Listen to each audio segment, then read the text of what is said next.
This is Tear Soup, story by Pat Schweibert and Chuck Calvin, illustrated by Taylor Bills.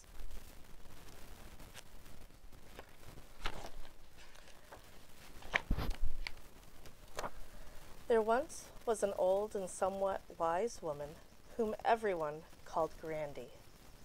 She just suffered a big loss in her life. Pops, her husband, suffered the same loss, but in his own way. This is the story of how Grandy faced her loss by setting out to make tear soup.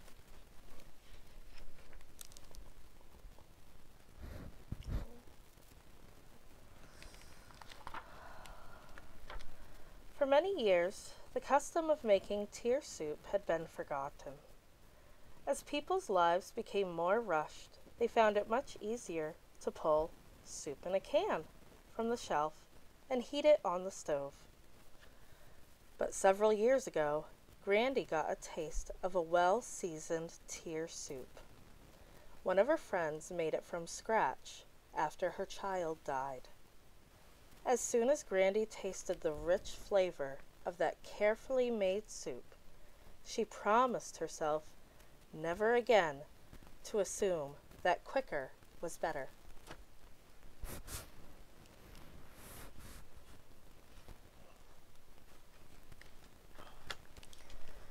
Because of her great loss with Grandy, she knew this time her recipe for tear soup would call for a big pot. With a big pot, she would have plenty of room for all the memories, all the misgivings, all the feelings, and all the tears she needed to stew in the pot over time.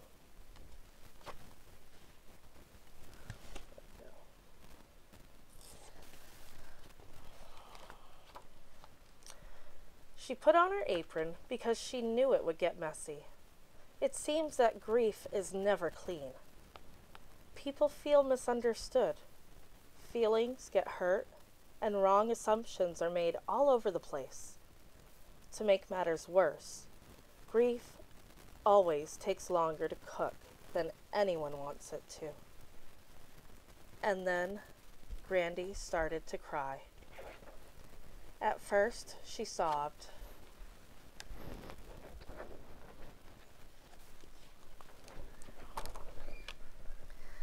Sometimes she wept quietly, and sometimes when she was in a safe place where no one could hear her, she even wailed.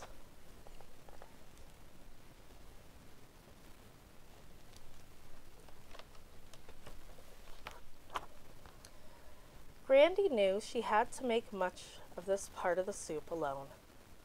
She learned from past experiences that most people don't like being around tears. Her friends would worry if they knew just how many tears Grandy's recipe called for this time. So the old and somewhat wise woman reflected on her own special recipe as she looked down into the large, overflowing pot of memories. It was a task she would repeat many times during the next few months.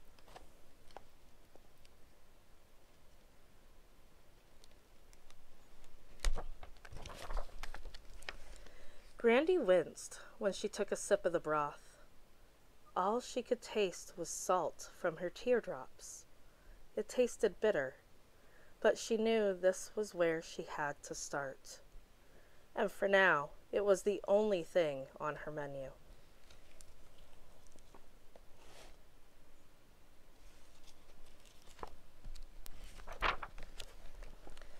There were things that Grandy never wanted to forget. These included the good times and the bad times, the silly and the sad times. With her arms full of memories, Grandy made many trips to the kitchen. One at a time, she slowly stirred all her precious and not so precious memories into the pot.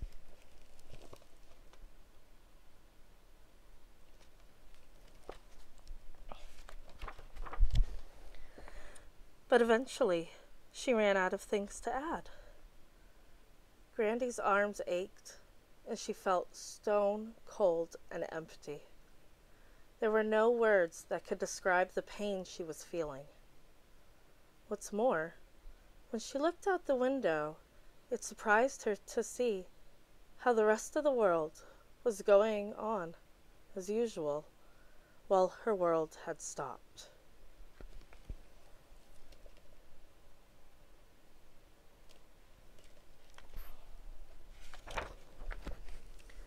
Her grandson, Chester, who just wanted his Grandy to be happy again, hoped his chocolate drops would make her feel better.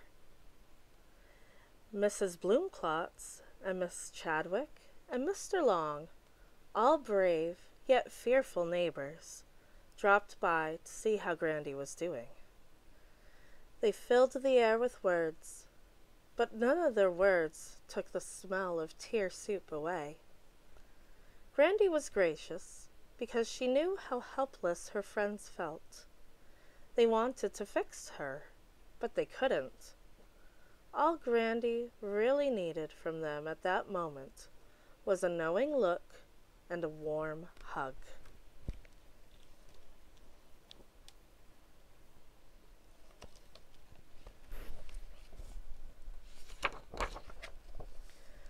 There were also days when Grandy hungered for a thoughtful ear.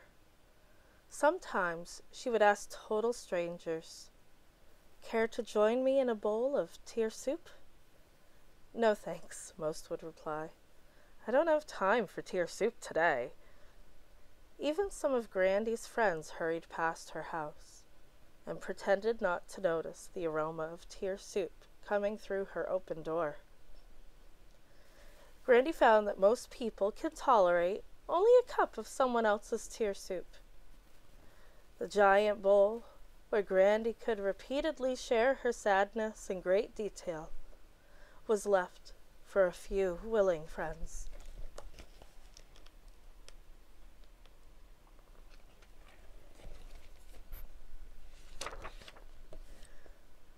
"I'm here," Mitch cried.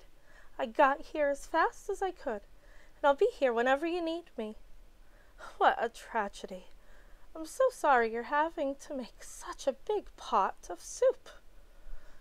Oh, what a relief. Grandy knew she didn't have to be careful what she said around Midge. Midge wouldn't try to talk her out of anything she was feeling. And Grandy could even laugh and not worry that Midge would assume Grandy was over her grief. "Sorry I couldn't get here sooner," said Midge. "No problem," said Grandy. "I've had plenty of help, but most of these friends will be history pretty soon. They'll be over my tragedy long before I am. But I know you'll still be around."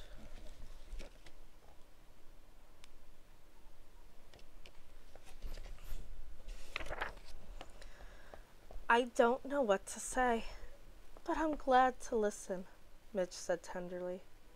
"Come on, tell me all about it while we make some bread to go along with your soup." These two friends, who had shared 1,000 laughs and just as many tears, pounded at the bread dough together. "I feel like I'm unraveling," Grandy cried. "I'm mad. I'm confused. I can't make any decisions. Nobody can make me feel good. I'm a mess. I just didn't realize it would be this hard." "Why don't we go for a walk while we wait for the bread to rise?" Miss suggested. "I know exercise is supposed to help me, but I feel like I have concrete blocks strapped to my legs." "We better not go too far, or you'll have to carry me home," moaned Grandy.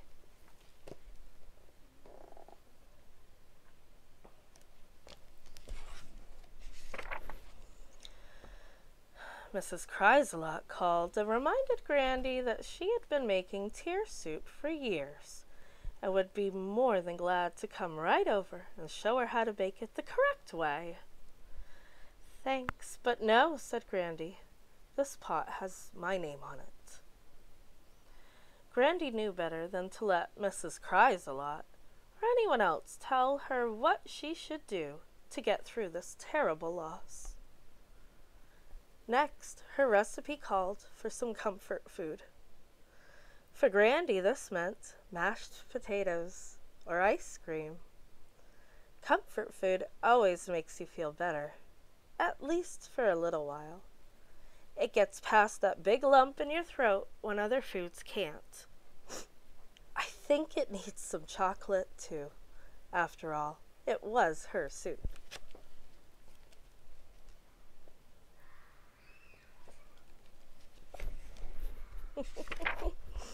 Grandy kept attending worship, even though she was mad at God. Sometimes she yelled at God and asked why this happened, and sometimes she demanded to know where God was when she was feeling so alone. Still, Grandy trusted God, but she didn't understand God. She sensed that people believed that if she really had faith, she would be spared deep sorrow, anger, and loneliness. Grandy kept reminding herself to be grateful for all the emotions that God had given her.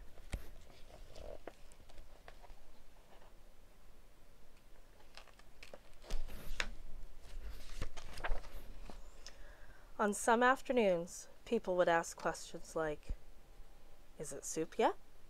Or, "How long is it going to take? You've been at this for over a month now. It's time to get out of the kitchen."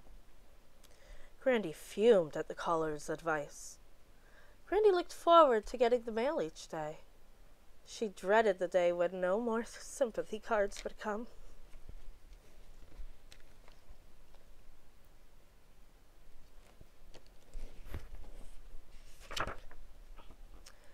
When she was alone and needed to think, she found it helpful to keep notes in her soup making. Thank goodness Grandy and Pops have been married a long time. They already knew each other's tier soup would be different. Secretly, Grandy wished Pops would put more flavoring in his soup, but he doesn't want to. He's perfectly content to dine alone and sip his own soup.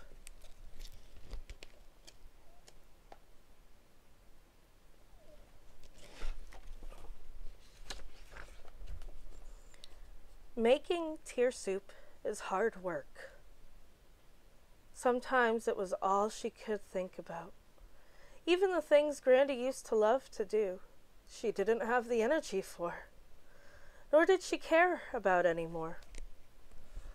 Some of Grandy's friends over the years had not tended to their tier soup. Their soup boiled over, their pots scorched. What a mess! It took them a long time to clean up their pots and to start over. The smell of burnt soup still lingers in some of their homes. Grandy knew there were times when she needed to take a break from her soup making, even though it was hard to do. She forced herself to get away. Grandy heard that a neighbor was having to take her turn in the kitchen. Some people thought that the neighbor was eating too much tier soup.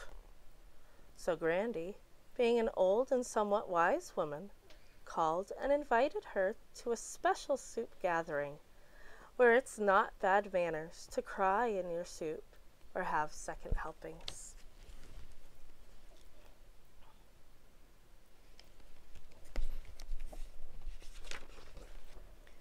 Soon the thoughtful cook sat at Grandy's table and discussed the process of making tier soup. There are some parts that require help from friends, and some parts you just have to do alone. They shared stories about soup making. They wouldn't dare tell anyone else for fear of being judged a bad cook. They all laughed knowingly when Grandy remarked, How on days when she was daydreaming while driving, she was glad that the car seemed to know where she wanted to go. These people had become Grandy's new best friends.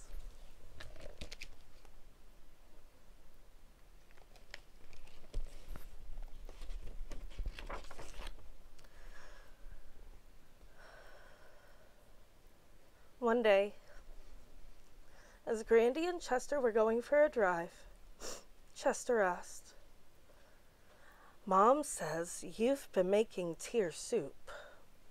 What does she mean?" "Well, tear soup is a way for you to sort through all the different types of feelings and memories you have when you lose someone or something special. Remember when your baby brother died right before he was born? And your mom sat for days holding his blanket and weeping. She was making tear soup. You made tear soup yourself by acting out your own disappointment when you shouted at Jason, wishing his brother would die too. Remember when Billy's dog died and he didn't want to play with you? Not feeling like having fun is one of the ingredients of tear soup also. And remember when Aunt Meg got divorced and they had to move? There was a lot of tear soup simmering in that house.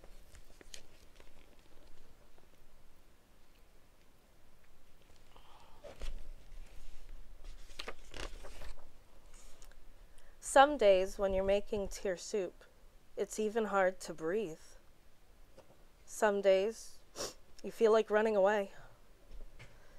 You just hope a better day comes along soon. And then comes one of the hardest parts of making tear soup. It's when you decide it may be okay to eat something instead of soup all the time. The next morning, as Grandy was cleaning up, Chester asked her if she was done making her tear soup. "Well, I don't think you actually ever finish.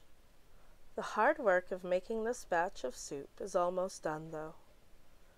I'll put the rest in the freezer, and we'll pull it out from time to have a little taste."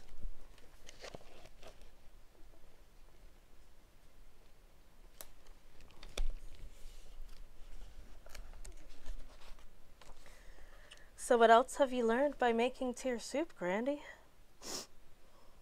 "I've learned that grief, like a pot of soup, changes the longer it simmers, and the more things you put into it.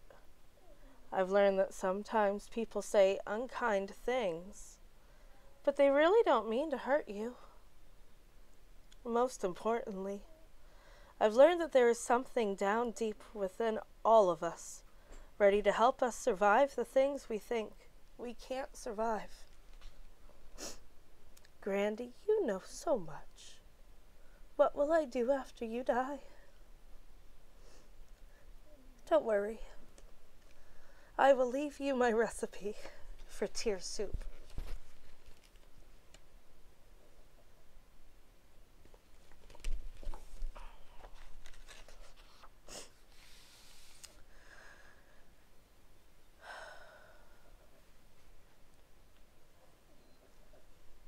If you need help, please make a post. Please reach out.